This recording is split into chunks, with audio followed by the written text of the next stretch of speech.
Hola de nuevo. Tenemos audio, ¿cierto? Sí, profe. Tiene.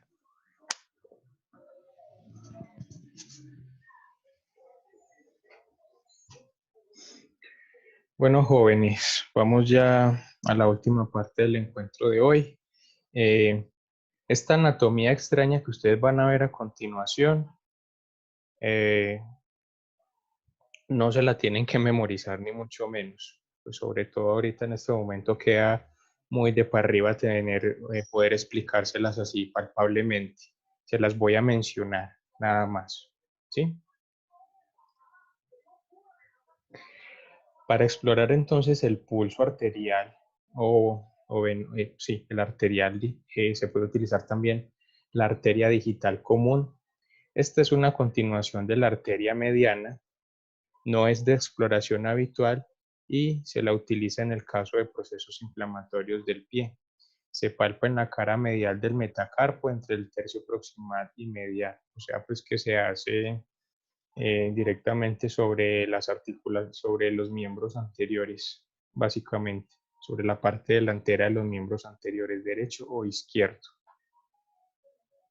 A nivel del metacarpo, o sea, por arriba de lo que es la articulación que nosotros llamaríamos de la muñeca, ¿cierto? La arteria metatarsiana lateral dorsal está ubicada en el tercio proximal lateral del metatarso, en el espacio interóseo entre el tercer metatarsiano y el pequeño metatarsiano lateral. Ahí les hablo en chino, yo sé que sí. Pero digamos que esta arteria que les acabo de mencionar es vecina de la arteria digital común.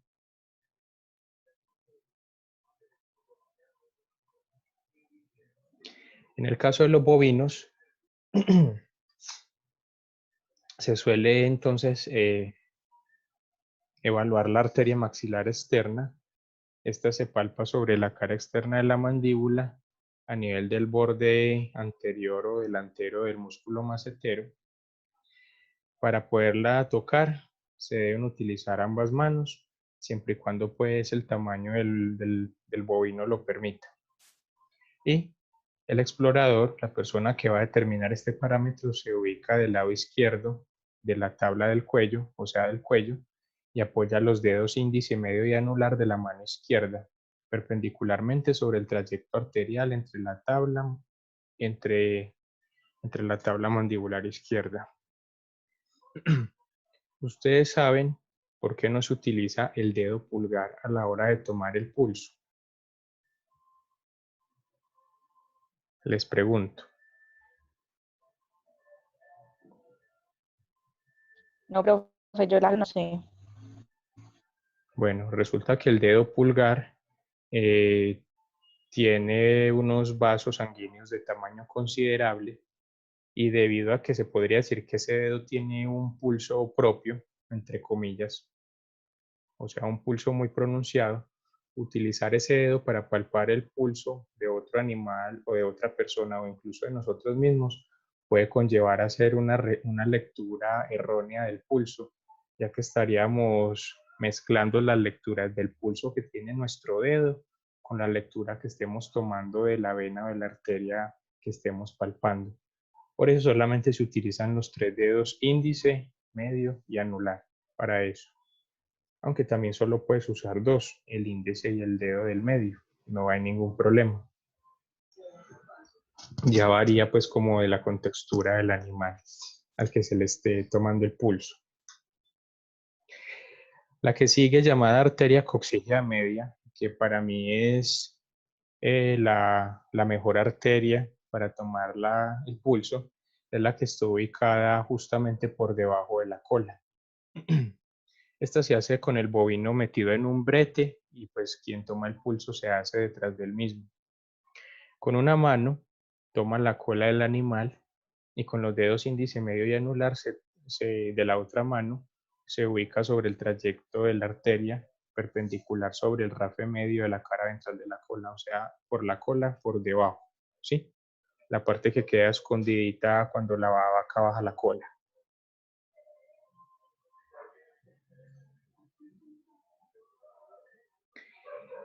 En perros y gatos se suelen utilizar estas dos principalmente, la arteria femoral. Esta se hace con el animal en estación, o sea, en 4 patas, y con la cabeza del mismo enfocada hacia el hombro derecho de la persona que toma el pulso.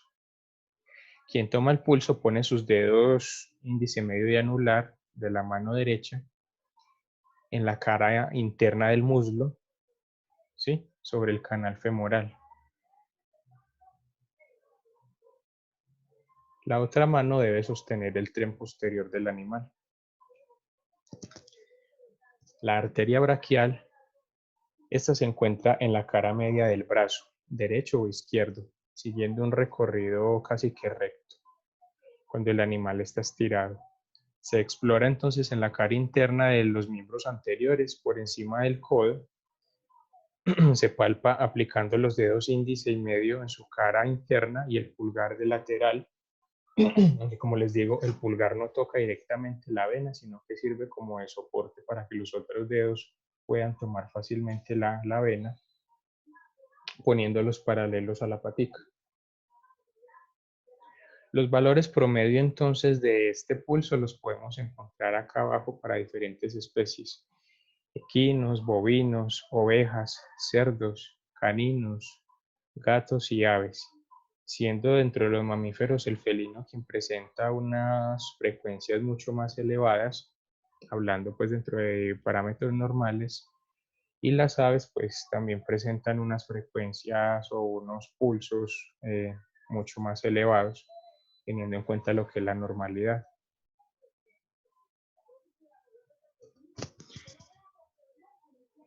No había leído tu pregunta, ¿qué es el brete? Te recuerdo que el brete es ese sitio como una especie de jaula individual dentro de la cual se mete un caballo o una vaca para poder hacer diferentes procesos de evaluación del animal o de aplicación de medicamentos. ¿Sí? Es el sitio más seguro en el cual uno puede hacer un procedimiento sobre un animal, porque ahí está protegido él de golpearse con cualquier artefacto y estamos protegidos nosotros de recibir un golpe directo. Gracias, profe. Listo, con gusto.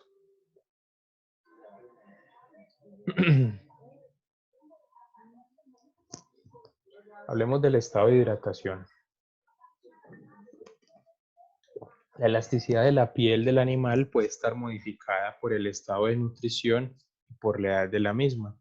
Entonces tenemos, por ejemplo, que en animales gerontes, en animales ya de más de 7 o 8 años de edad, la piel no es tan elástica como es la de un cachorro.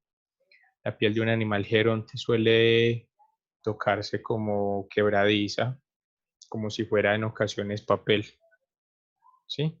No es tan laxa, no es tan fácil de manejar. La hidratación se puede evaluar de manera subjetiva a través de los siguientes parámetros: las mucosas aparentes y la elasticidad propia de la piel. Cuando hablamos de las mucosas aparentes, y ya habíamos hablado sobre mucosas, nos referimos a aquellas como son la gingival u oral, la palpebral, que es la de los párpados, la vaginal o la del prepucio.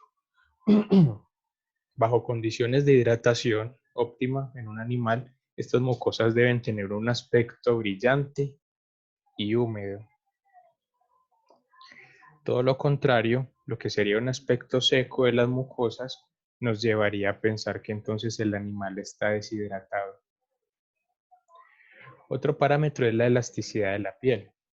Como la piel, debido a la ausencia de agua, modifica su elasticidad y se vuelve menos elástica, mucho más, por así decirlo, pegada, entonces va de la mano una pérdida de elasticidad, va de la mano entonces con un aumento en la cantidad de deshidratación o de líquidos que el animal está perdiendo.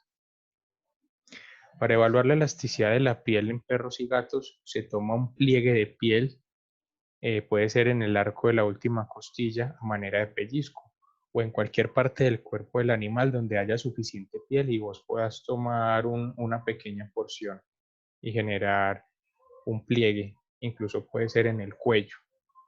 Si usted toma ese pliegue de piel y lo suelta, ese pliegue de piel debe volver a la normalidad en un periodo de tiempo no mayor a 1 segundo. ¿Sí? Puede ser incluso hasta 2 segundos. Si esa piel se demora 3, 4, 5, 6 o más segundos en volver a la normalidad, entonces estamos hablando de que el animal presenta un grado de deshidratación que en la medida en que va aumentando el tiempo en que esa piel retorne o vuelva a su normalidad, es el grado de deshidratación. Mientras más se demore, mayor grado de deshidratación. Y eso se conoce como turgor de la piel. Se los voy a escribir en el chat. Ese es el turgor de la piel. Ese parámetro para evaluar estado de hidratación. Incluso ustedes pueden hacerlo con ustedes mismos y se van a dar cuenta que su piel en este momento debería retornar casi que inmediatamente a la situación normal, así estirada.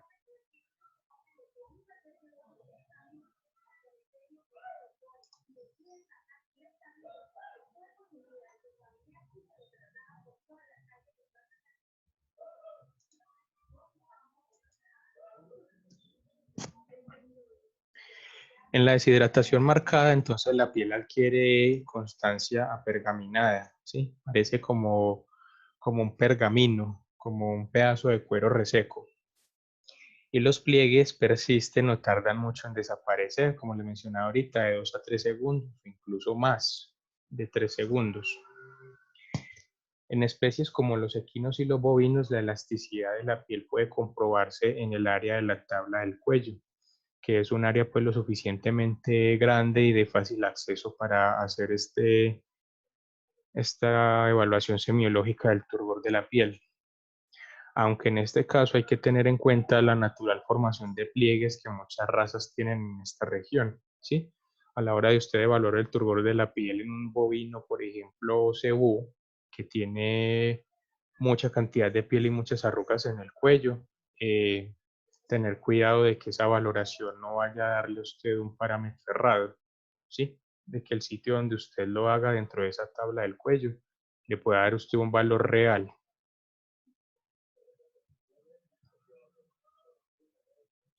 La elasticidad de la piel también está modificada por el estado de nutrición de los animales.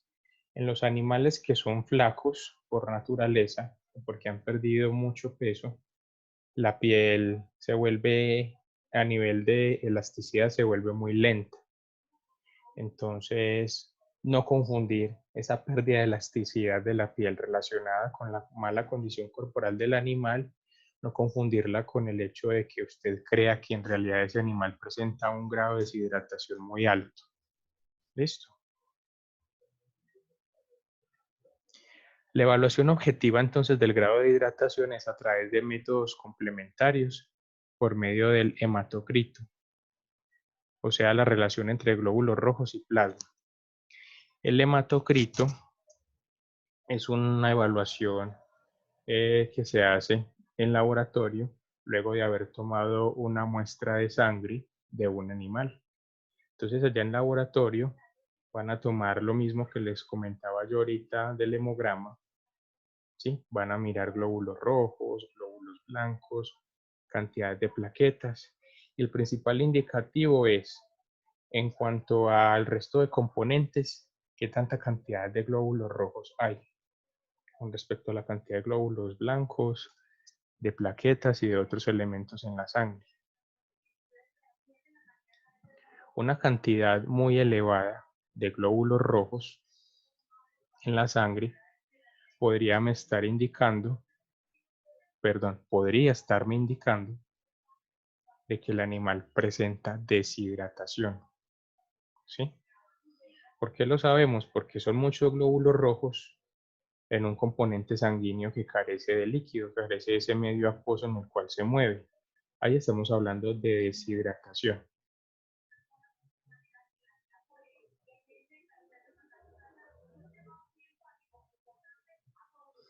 A continuación, chicos, les voy a presentar unas tablas que contienen algunos datos para que tengan como referencia sobre lo que son los signos vitales en animales domésticos, ¿sí?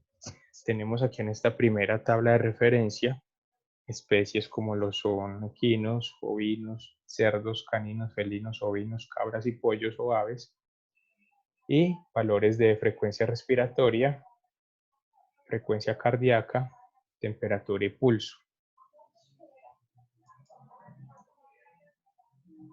Como les digo, son parámetros que no son para memorizarlos, pero sí es bueno que los tengan ahí como referencia, ya que es con la práctica que ustedes van asimilando qué es lo normal y qué es lo no normal. Otras cosas interesantes que tenemos acá entonces es el lapso de edad en la pubertad de los animales, ¿sí? O sea, la edad en la cual ellos alcanzan el tiempo de la pubertad, que para muchos puede ser muy coincidente en el caso de las gatas y las perritas. Habla que entre los 7 a los 12 meses llega su pubertad o su primer calor, dato que varía considerablemente en las yeguas y en las vacas, en los cuales se presenta entre los 10 a los 18 meses o entre los 10 a los 14 meses. Duración del celo en los animales domésticos. Duración del celo en horas o en días. También lo tienen ahí reseñado. Duración de la preñez en días. ¿Sí? En este caso tenemos que la yegua tiene una duración de la preñez considerablemente prolongada, mucho más allá de la de la vaca, que la de la vaca pues suele coincidir con la duración de la preñez o del embarazo en las mujeres. Y de estos datos de acá la más corta es la de la coneja. Una coneja en 30 días ya ha llevado a cabo una gestación y está a punto de parir. Tenemos aquí otro cuadro donde nos habla de la expulsión de las secundinas. Las secundinas, creo que era otra pregunta que estaba por ahí en el foro, y hace referencia a todos aquellos líquidos o sustancias que se generan después del parto, ¿sí? O también las llamadas y famosas placentas. Cuando la hembra ha dado a luz y después de dar a luz el último cachorro o el último potro o el único animal que parió, hay un tiempo prudencial para esperar a que termine de expulsar esa placenta y todos esos restos, ¿sí? El tiempo prudencial para esa expulsión lo mencionan acá, pero en general, después de 12 horas de dar a luz, si no ha habido expulsión de la placenta, por ejemplo, ya es algo que se debe manejar desde el punto de vista médico y de tratamiento, porque estos tejidos, al quedarse por allí internamente y no ser expulsados, se convierten en un caldo de cultivo para infecciones de tipo bacteriano que pueden conllevar a que el animal tenga una infección generalizada y pues en última instancia a que pueda morir.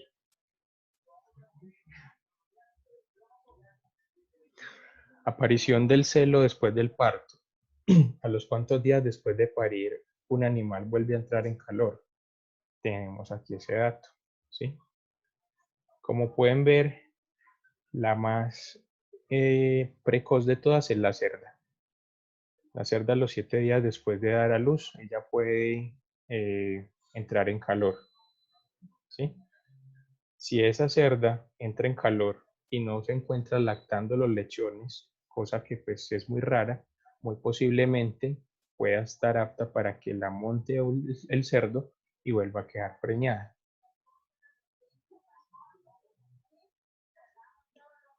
En las perritas hablamos de que el tiempo es de más o menos de 5 a 6 meses entre un celo y otro. Es un promedio, puede demorarse menos, puede demorarse más, depende de innumerables factores. Recuerden pues que en biología las variables siempre están al orden del día. Y aquí no hablamos de verdades absolutas, sino de verdades relativas. Siguiente cuadro. Repetición del celo si no hay fecundación. ¿Qué hace referencia a esto? La vaca entró en calor o la oveja o la cerda o la perra entró en calor, pero no fue montada. ¿Al cuánto tiempo volvería a entrar en calor sabiendo que no fue montada? Acá tenemos este dato.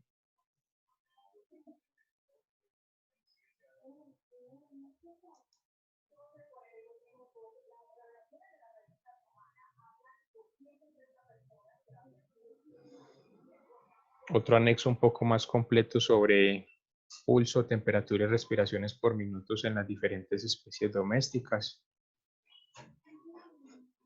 Otro donde nos amplía el concepto de la temperatura rectal.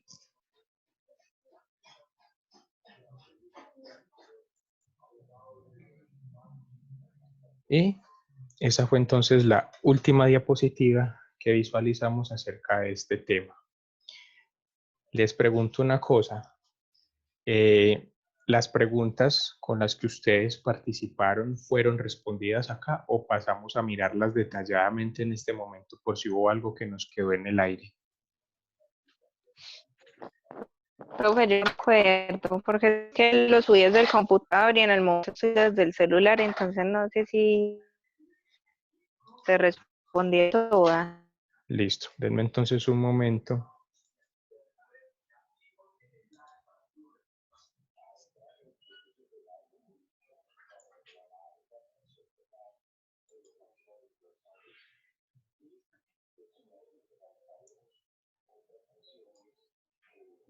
¿Alcanzan a ver ahí el foro? Sí, profe. Listo. Empezamos acá con las preguntas de Laura. Laura nos preguntaba aquí qué es presencia de esmegma en el caballo. Ya les había mencionado que son los desechos que se generan y se quedan ahí atrapados en esta zona, ¿cierto? Cuando se habla Sí. Cuando se habla que en el celo del animal la mucosa vestibulovaginal se presenta edematosa, turgente y perémica, ¿a qué se refiere? Hablamos de que edematosa porque es como si estuviera llena de líquido, o sea, inflamada. Turgente porque al tocarla es como de consistencia gelatinosa, precisamente por el hecho de que está llena. E hiperémica porque se ve enrojecida. ¿Qué ritmo dictameral o circadiano? Entonces, dictameral es el ritmo el cual llevan los animales que son de hábitos nocturnos, como es el caso de los animales domésticos, el gato, que es mucho más nocturno, o algunas aves de presa como las lechuzas, que suelen ser nocturnas. Los ritmos dictamerales son del resto de animales que básicamente somos más activos durante horas del día con luz directa o luz del sol. Cuando hablamos de hipertermia postprandial nos referíamos al aumento de la temperatura corporal que se da normalmente después de haber comido, que puede durar de minutos o incluso horas.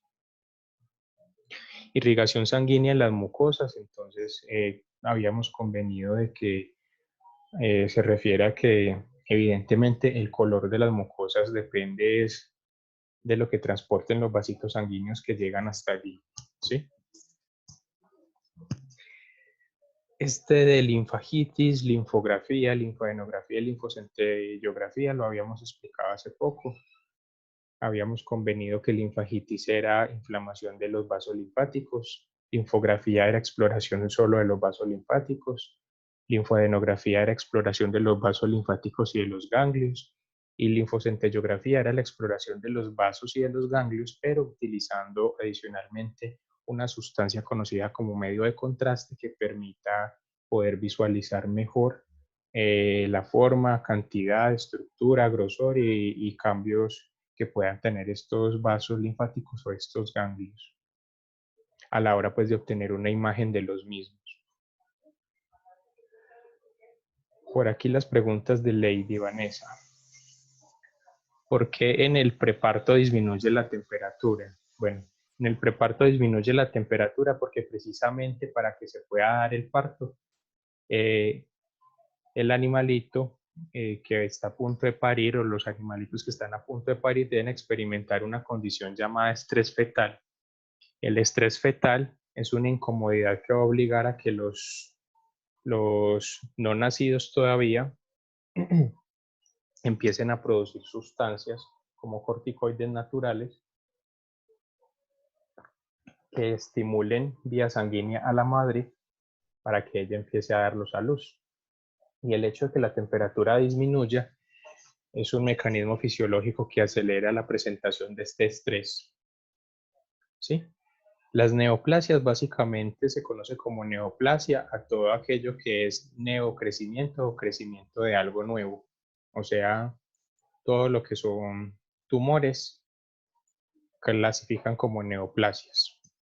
Recordando pues que las neoplasias o los tumores pueden ser benignos o pueden ser malignos, pero independiente de esa clasificación, un tumor o un cáncer siempre debe ser llamado también como neoplasia.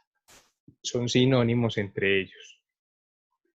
La perfusión sanguínea es lo mismo que la irrigación sanguínea, o sea, la cantidad de sangre que está llegando directamente desde el corazón hasta cualquier tejido u órgano del cuerpo. La hiperemia es ese aumento en el color rojo que se presenta en las mucosas cuando se ven enrojecidas, ¿sí? Esta sigla LFS conversamos hace poco que era una forma de abreviar la expresión de linfonódulos o ganglios linfáticos. ¿Puede haber una explicación más clara cuando se habla de inguinales superficiales del equino? Pues sí, pues ahí igual en el dibujo queda un poco complicado señalarlos, pero incluso como estos mismos ganglios hacen parte también de la anatomía del perro, cuando nosotros hagamos una práctica in situ con perros, los vamos a localizar más fácilmente, ¿sí? Porque es así como realmente se van a grabar la localización de los mismos. La linfocentellografía ya se lo había respondido aquí a la compañera Laura. Las secundinas fue entonces lo último que les acabo de comentar, que son ese tipo de restos o de desechos biológicos, porque son desechos y de origen biológico que quedan luego del parto, la placenta y todas estas sustancias que pueden llegar a quedar retenidas dentro del útero y que es necesario que la hembra expulse para que no se conviertan en un riesgo biológico para ella misma.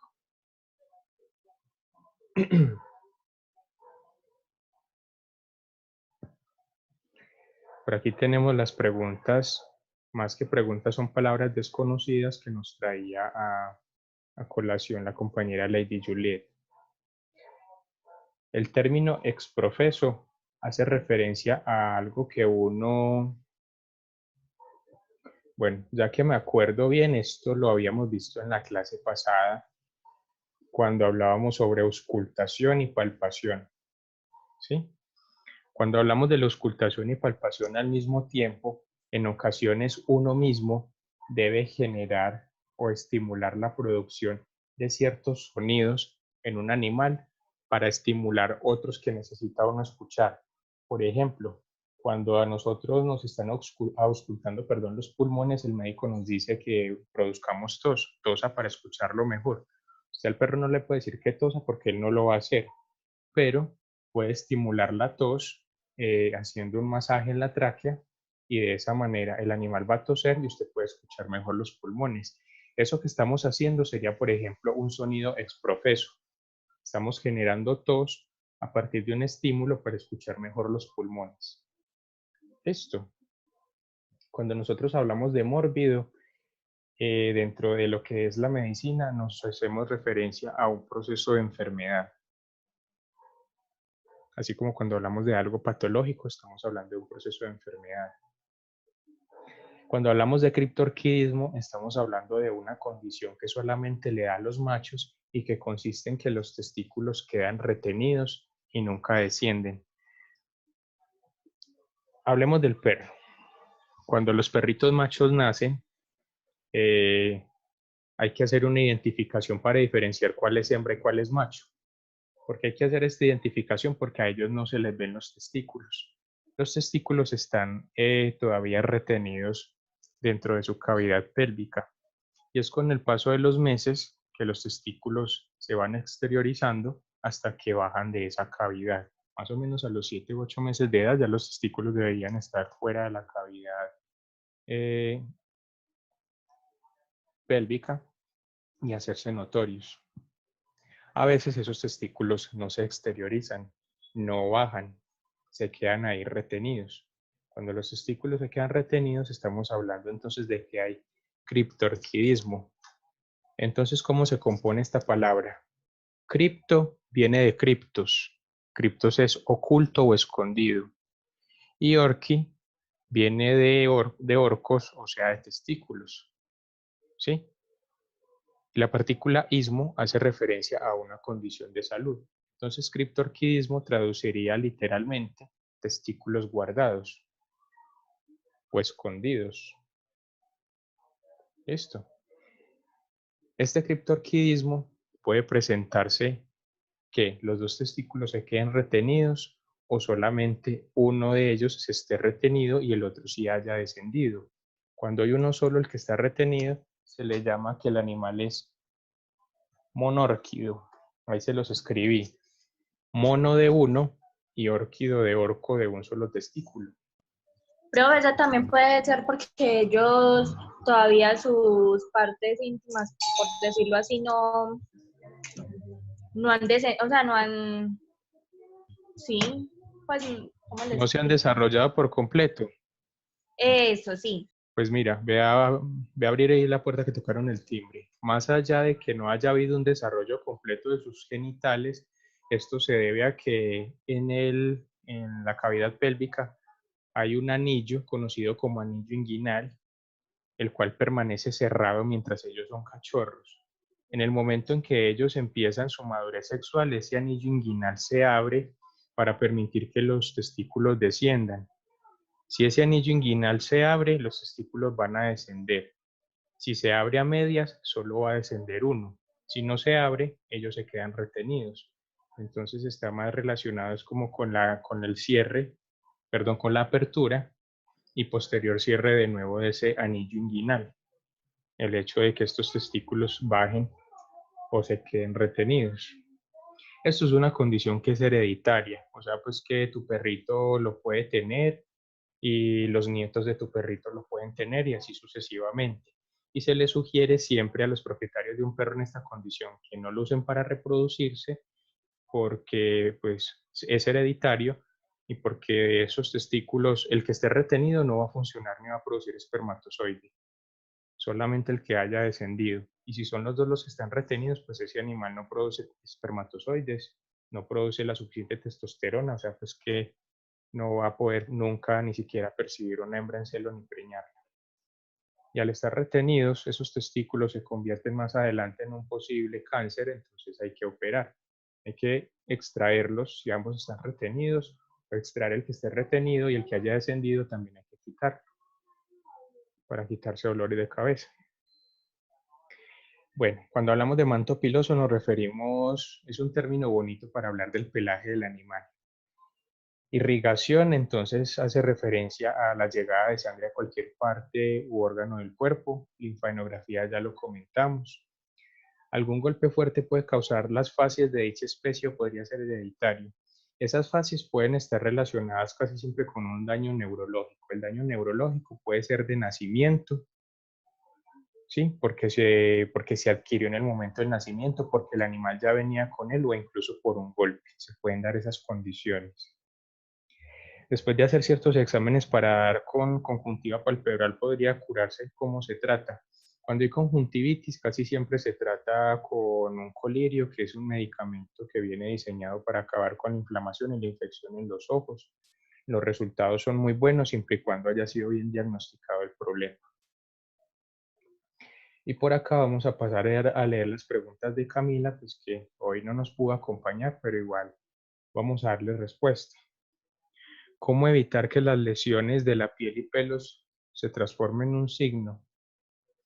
No, es imposible. O sea, desde el primer momento en que el animal ya manifieste una lesión en la piel o en el pelaje es porque ya de por sí hay una enfermedad de trasfondo. Listo.